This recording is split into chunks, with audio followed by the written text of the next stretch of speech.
this episode of Cold Blooded Cousins, Steve and Meegan are on a holiday in Malaysia, and what holiday wouldn't be complete without looking for some reptiles?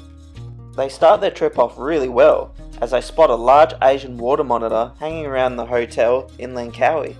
These guys are expert swimmers. They have a large paddled tail designed for swimming all day long.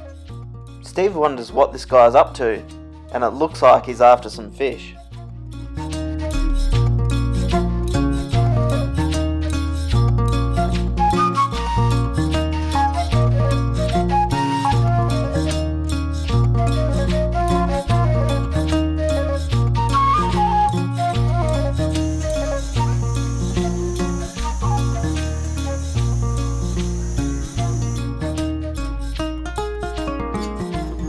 Straight off the bat, this is our first night in Langkawi herping, and we're about 5 minutes in, and I've found this gorgeous retic python.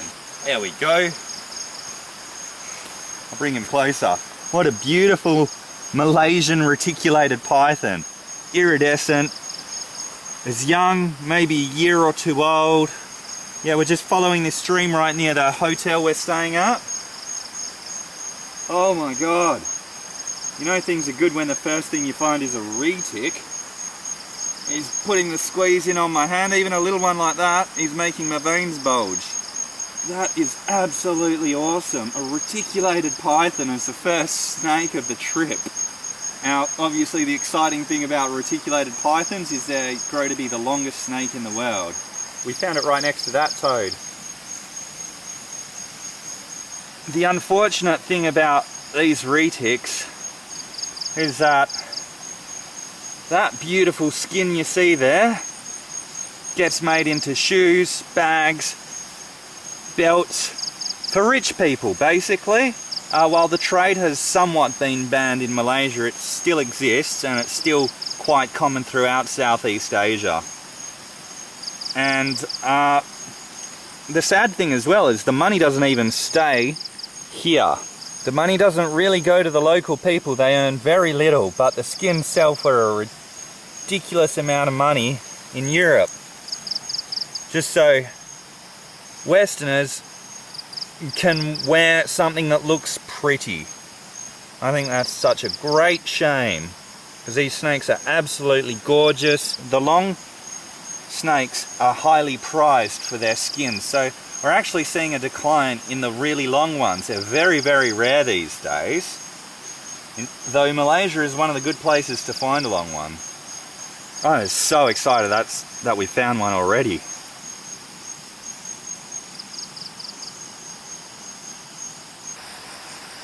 Isn't that stunning? It's beautifully iridescent, isn't it? Yeah. Is this your first wild one? Yeah, I think so. Yeah, because we found heaps the time I went with Kyle to Bali, but I don't know if we found a wild one with you. Isn't he stunning? Look at his yellow eyes. Yeah. And his rainbow iridescence. Oh, they're beautiful. Hello. Meegan Ollerenshaw, snake catcher and snake dancer. He's very strong, stronger than the carpets. Yeah. He's trying to twist out of my grasp here. Yeah, and he'll bite you. Yeah, I know, he's very strong. Need a hand? I'm alright. So you feel how strong that is? Yeah. Imagine, 4, 5, 6 metre one. So we're just going to let this little guy go now, back on the log. Alright. You might want to untangle him from you first, or he'll swing around and bite you. I've only got 2 hands. Alright, let me give you a hand there. Oh, good job.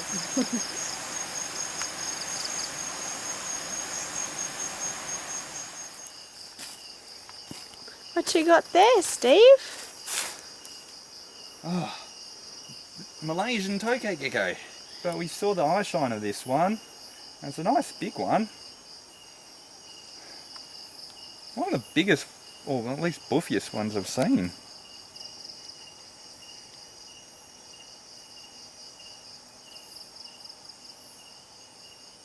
Do you want to hold Big me? mouth. Oh.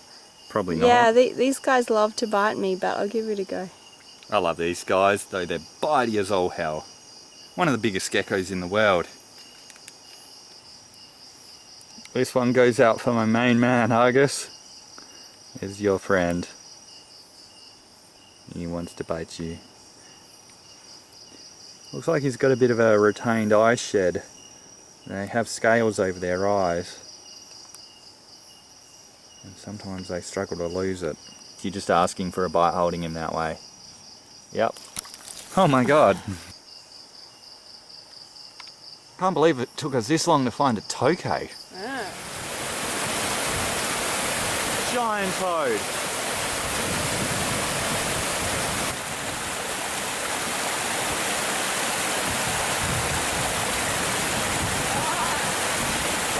Bring it back.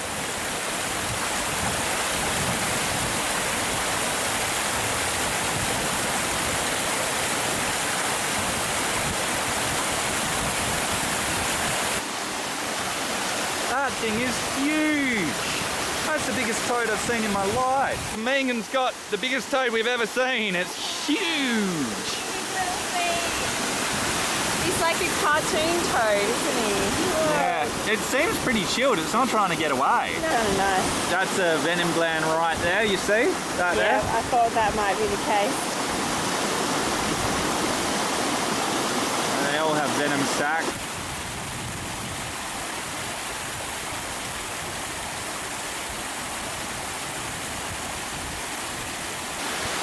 Sometimes you've got to kiss a lot of toads. There's not just reptiles in the jungle, it's full of strange invertebrates.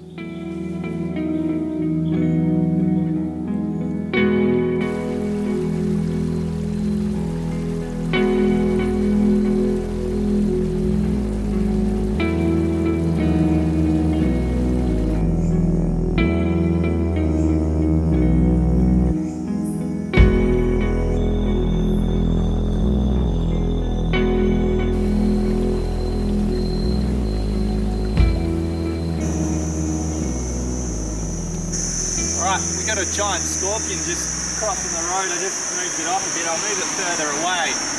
There's a big rainforest scorpion.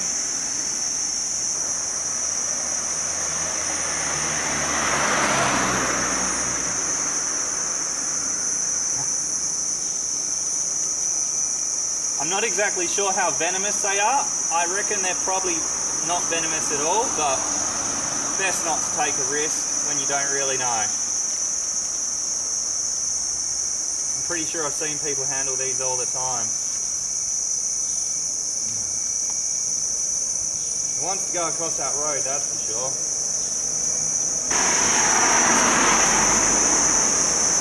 Have a look at that. That's the biggest scorpion I've ever seen. Big rainforest scorpion. So he's gone that way, so we'll just move him across the road into the jungle.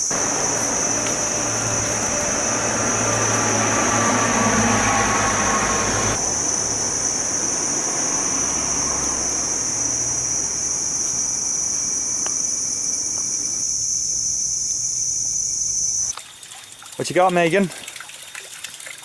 Can't see anything. Oh, it must have gone in the drain. I'll get it for you.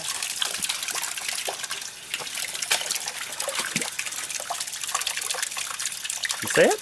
I think you might have been hallucinating. Nah, Turtles. 100% saw one. Wouldn't have gone that Is it soft or hard shell? soft. Oh, cool. There we go. Soft shell turtle. Wow.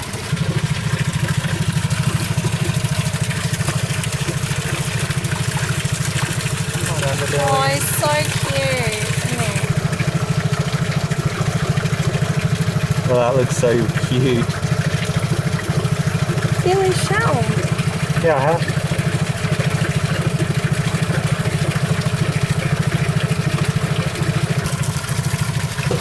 So, first soft shell turtle we've ever found. Found him in a drain. Alright, put him back in his drain. Off you go, mate. So cute. Bye-bye. Bye-bye. Oh, you're so cute. Look at his little face. Yeah. Good stuff, Meegan. Get out of the drain. Yeah. We got a pangolin here, stuck in the drain. Oh, he doesn't like it.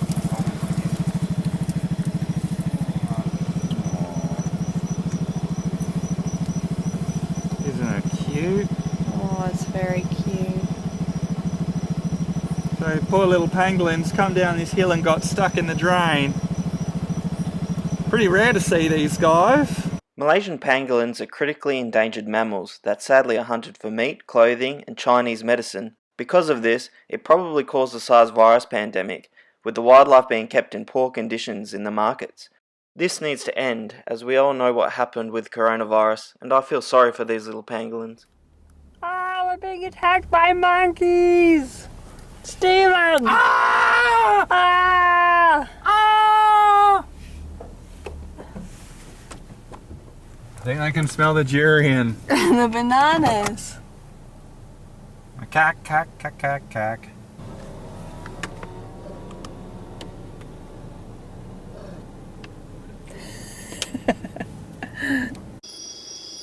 So we finally got a snake. No, it's not. It's pretty early in the evening, but it's our last proper evening of looking. And it's a viper. What I've been wanting to find the whole time here. A bite from this would probably hospitalise me. Now, what's his underbelly colour like? So this is a young one, young green tree viper as I call them. Typical red tail, greeny yellow underbelly, red eyes with vertical slits. There's actually a very faint striping to him.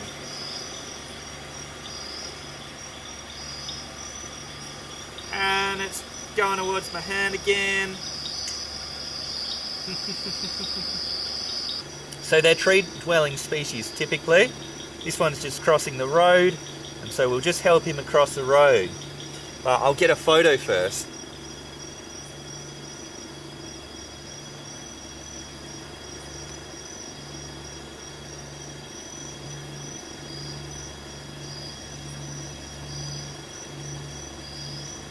Beautiful. Oh, I'm going to get you to release it, Awesome. if you want. Yeah. So Meegan's just going to release it now. And it won't get splattered on the road. Green tree viper. See if you can get a photo in a sec. Now you can see how just well camouflaged these animals are and why they're so hard to find. Well, they do camouflage well, don't they?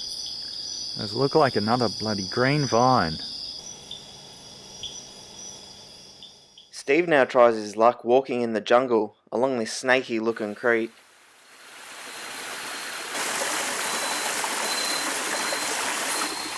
Okay, so here we got one of the deadliest snakes in Asia, the banded krait. He's wild, this one. He's pretty lively. I've played with Bungarus candidus before the Malayan krait a few times in Bali, and a lot calmer. This guy's already had a bite. He's really fast, likes to flick up again, which is not something you like when you're playing with a highly venomous snake which has high incidence of wet bites. But venomous snakes are just my thing. For whatever reason, I just love to play with venomous snakes. I find them just fascinating. He's calming down now, you see?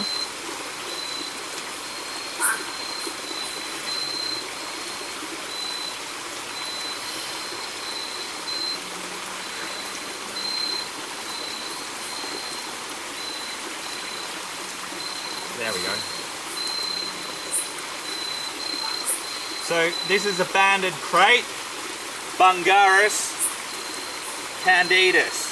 So well over 50% of their bites are wet bites, which means they inject venom. A lot of snakes actually do dry bites. For whatever reason, out here in Southeast Asia, this white and black banded patterning on snakes seems to be quite common with a lot of the dangerous ones. Keeps wanting to come back towards his tail whenever I grab it. There's no way you'd be able to play with this without a hook. This is one deadly snake, and they're perfectly at home in the water, as most snakes are here in the wet tropical jungle.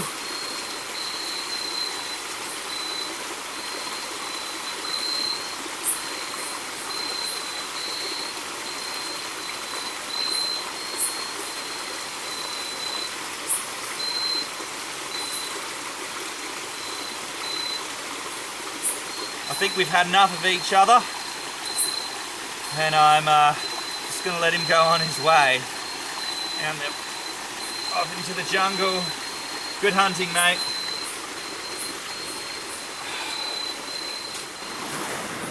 So here we have a huge hermit crab. And Hold him up higher, do you? Huge hermit crab.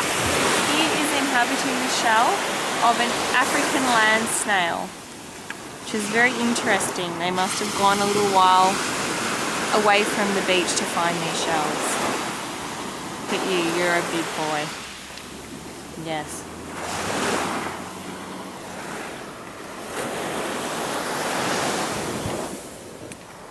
Yay! Fuck at them! You filming? Yes! Okay, well, this is our last night in Langkawi, and we found a lot, but we have not found a colubrid snake, believe it or not. That's so surprising coming to the tropics and not getting a colubrid snake until now.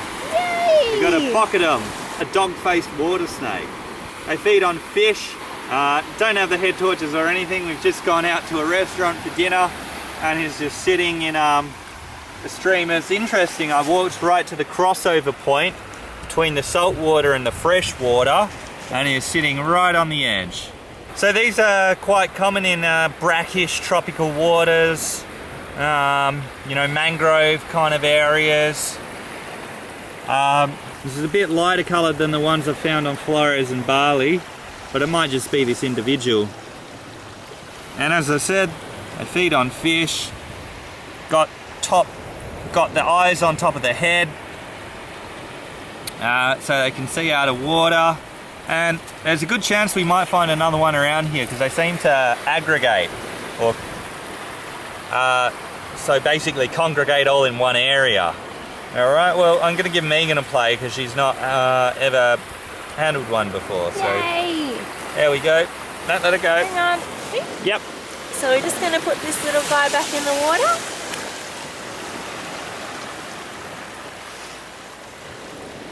There we go. Isn't he cute? He's a good swimmer. Go. Oh, it just wants to stay there.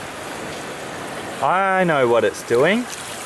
It's waiting for the fish from the ocean, little fish from the ocean, to be flushed in on the high tide, the rising tide. Good luck hunting fish, mate.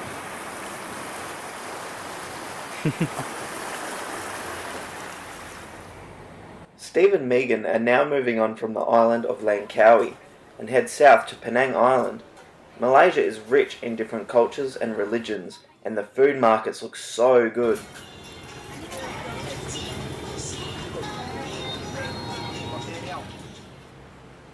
They check out the Chinese temple named appropriately Snake Temple. This temple was built in 1805 for a Buddhist monk named Cho Su Kong. It is said the temple was built to protect the highly venomous Wagler's pit viper, and the vipers arrived themselves. Today it is still used as a place of prayer and meditation, as well as the snakes being a big tourist attraction. However, Steve feels something isn't quite right. It turns out half the snakes have had their front fangs removed, and Steve didn't realise this until he saw them handling the snakes with painted marks on them. Removing snakes' fangs limits them from killing their prey efficiently with their venom, so I guess you can say it's kind of cruel. However, all these snakes still look healthy, so they must still be feeding well. Of course, the fangs are removed so tourists don't get envenomated if bitten. Okay, so this is a temple viper at the snake temple in Krait. Feels very unethical holding a viper like this, but all sorts of tourists are holding them. They've got a mark on them, so I guess they're tame. Honestly, we don't really know what to think of the temple, so I'll just move on talking about the vipers instead. Wagler's vipers are also called temple vipers. This is because of how common they are around this exact temple. Wagler's vipers are sexually dimorphic. In non-reptile talk, this means that you can tell the difference between a male and a female by its colours. It's kind of hard to tell in Wagler's vipers, but males retain a lot more green, whereas females are a lot darker and have more black. These vipers are great climbers. They are arboreal, which means they're tree climbers. Like all vipers, wagglers have large fangs, and their venom is potentially deadly, but usually doesn't result in death with humans.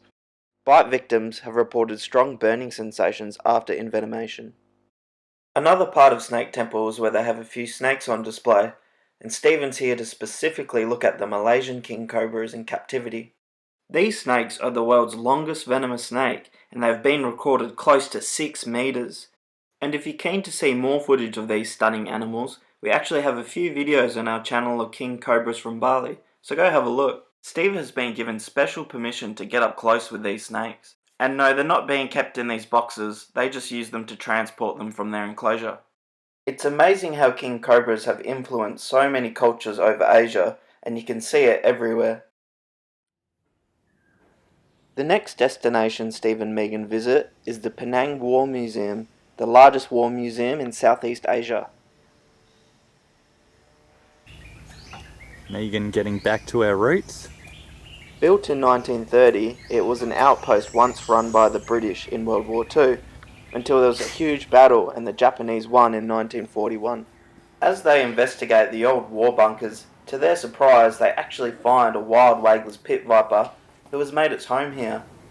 So we've got a Wagler's pit viper here in one of the old bunkers at the War Museum.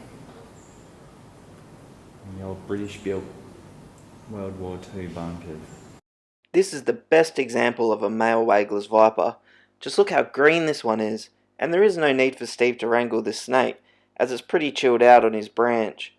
I think the tourists might also find it a little bit strange if Steve goes diving into a heap of sticks, but hey, what a way to end a trip to see such an awesome looking viper from Malaysia.